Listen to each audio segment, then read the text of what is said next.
It ain't the left side or the right side, then it must be the fin side. Thank you, Solo D. Welcome to another episode of On the Fin Side here with Kat and Paul Pickin. You can follow us on Facebook, Twitter, Spreaker, iTunes, YouTube, and on iHeartRadio. This is the sixth part of our 12-part series evaluating the Dolphins roster. We're taking a look at the interior of the offensive line for the Dolphins. That's created a lot of problems here, not just last year, but really over the last decade. So we'll take a look at 2017, really where they are starting to shape up here in 2018. And, Paul, it's hard to discuss the interior of this offensive line without bringing the offensive tackles into the discussion. Both of us really want to see Juwan James back, even if it's at $9 million a year, because now you've got the bookends there with Laramie Tunzel, with Juwan James. They can grow up together, 25 years old and younger. And if you do that, you really take the very little remaining talent the Dolphins have on the roster, and you shove them toward those three interior line positions.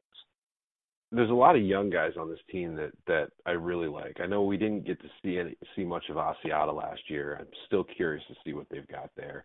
I'm more of a fan of Tyler Larsen as a backup than I am as a starter. I do like Jesse Davis. I think he could be phenomenal at right guard. And you've got Mike Pouncey, who, while I think we all know is long in the tooth, while we all know he's injury prone, I'm not even going to bother beating the trade horse at this point, because even though he's very shortly removed from a couple of Pro Bowls, he's got no trade value anymore. If Miami was going to trade him, it should have happened a while ago, and they didn't. So good, bad, or indifferent, Pouncey is going to be a Dolphin this year. The good thing about that, though, Pouncey's value does go up a little bit with Ryan Tannehill back under center, because Pouncey's strength is a weird strength for a center, but he's phenomenal at pulling for the center position.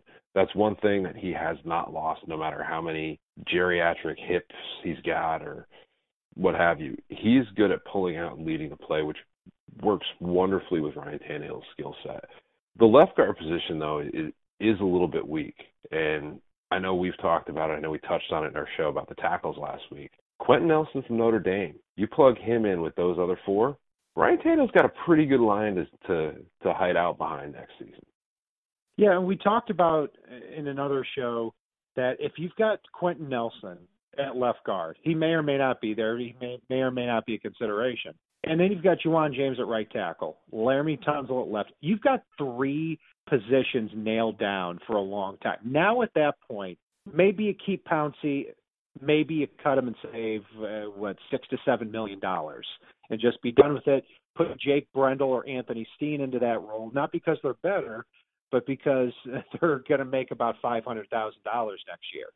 I could see that working. And then at right guard, you could have Jesse Davis battling Ted Larsen for that spot. But the worst thing the Dolphins can do, and my biggest fear, is that they're going to take Jesse Davis out of that right guard spot, where I thought he did play well toward the end of the season, kick him out to right tackle because they have to, and then they've got Ted Larsen at that right guard spot, and they're thinking, you know what, I think we can just make it with these two guys at right guard and right tackle. I think that would be a monumental mistake. It really would. I mean, you look at what Miami was down to by the end of the season this past year. I mean, Christ, what, 3/5 of the offensive line was on IR at that point. And, I think Ted Larsen basically came back, had a cup of coffee, and left again. So, I mean, I'm very leery of it. One guy that I do like and hope that they bring back, I know he's a free agent, I believe he's restricted, is Jake Brendel. I know you touched on him briefly. He was a guy that going into the season last year, I was pretty high on. I know I was excited when Miami got him off Dallas's practice squad. He was one of those guys that was really highly rated going into his draft and had some injury issues. And when he got on the field, I didn't feel like the offensive line lost a step last year. And that's a really big thing. Miami's got to get into heir apparent mode for Mike Pouncey. We mentioned his geriatric hips, the fact that he pretty much needs a walker half the time when he's out on the field, it seems like, and some of the dumb penalties we see out of him. I know Gase said he was the highest-rated offensive lineman for him game in and game out. Must be a different view from the sideline, because there were some pretty egregious errors on his part that I saw. Yeah, people seem to be all over the board on Mike Pouncey as far as how good he is. I mean, Pro Football Focus, you take it for what it's worth, but I have a rule with PFF. If they watch every single play and they rank Mike Pouncey, I think he was somewhere like the 28th ranked center for them. Suffice to say that it's pretty good evidence that the guy didn't have at least a great season. And I watched him, and he had I think he had 7 or 8 penalties this past year. And like you said, when Jake Brendel, the few times he did get in there, I didn't see a drop-off in play. In fact, I think there was one game we were actually talking about how Brendel played better and didn't get knocked back as much as Pouncey. But the bigger point is not just for the interior of the line, but the scope of the offense in general. I mean, I look at at this offense that has not scored enough points, quarterback problems or not, and I think, could we save some money by using Jakeem Grant instead of Jarvis Landry? Could we save some money using Marquise Gray instead of Julius Thomas? Could we save some money using Jake Brendel instead of Mike Pouncey? And I rack that up and say, that's a difference of about $30 million on offense. And on an offense that hasn't really been good. Yeah, the offensive line, I know it's been a weak spot. I know we haven't seen the 5 starters play together for more than, I hate to keep using this word, but for more than a cup of coffee over the past few years. And it's really had its impacts. I know when you look at the running game this year, I don't think Damian Williams, I don't think, and I don't want to go down this rabbit hole, but Jay Ajayi lost a step. I think the offensive line was such a patchwork quilt that they couldn't find the holes to run through, which for me tells me that if Miami is able to put a line together that's functional, it doesn't even have to be all pro, just a functional offensive line, you're going to see Kenyon Drake run wild. I mean, the way he was able to run behind that patchwork offensive line this season should tell you right then and there, good God, he's going to be able to do something special with some real blocking.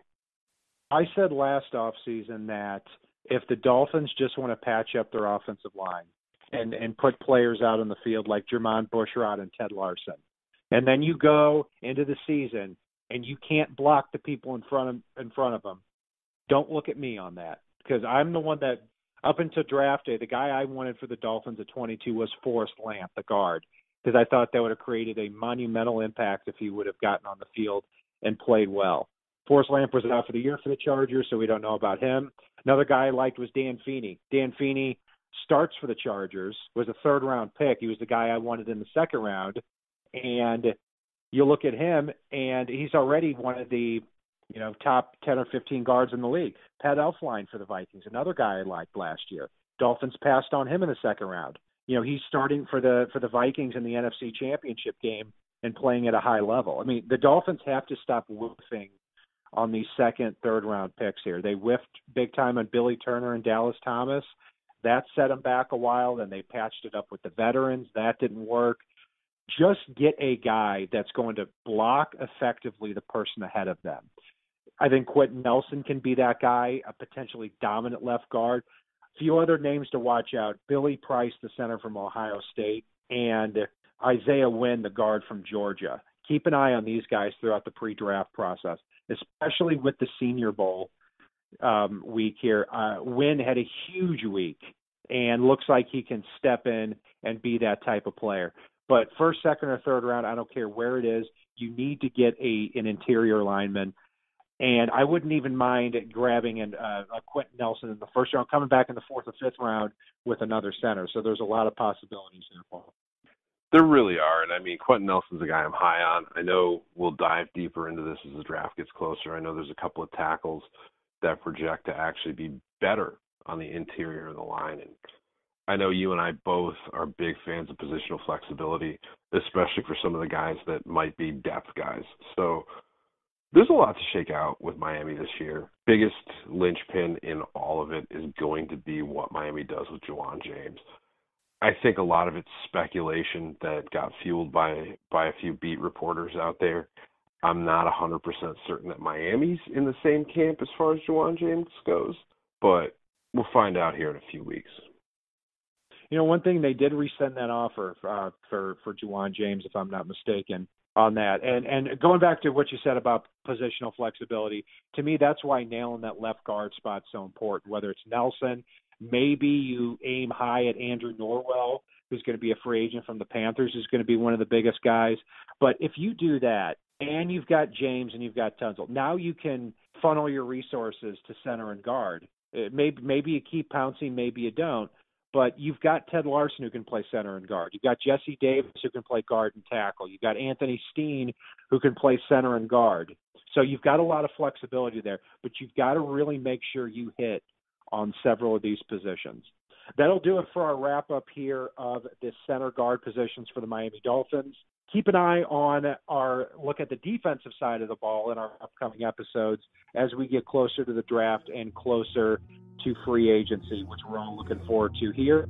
And if it's not on the right side and it's not on the left side, it is on the fit side. Solo D, take us home. It ain't the left side or the right side, then it must be the fin side. It ain't the left side or the right side, then it must be the fin side. Listen, Dolphins fans across the land all tuning in to see what Brian Cat